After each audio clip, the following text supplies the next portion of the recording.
وخلق الله السماوات والأرض بالحق ولتجزى كل نفس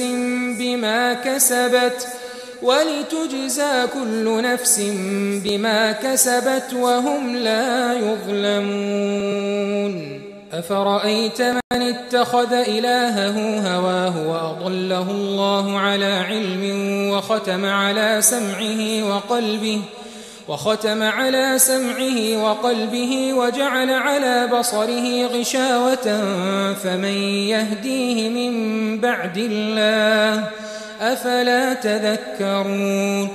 وقالوا ما هي إلا حياتنا الدنيا نموت ونحيا وما يهلكنا إلا الدهر وما لهم بذلك من علم إن هم إلا يظنون.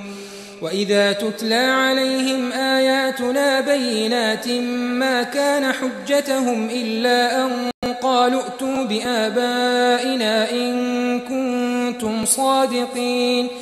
قل الله يحييكم ثم يميتكم ثم يجمعكم إلى يوم القيامة لا ريب فيه ولكن أكثر الناس لا يعلمون.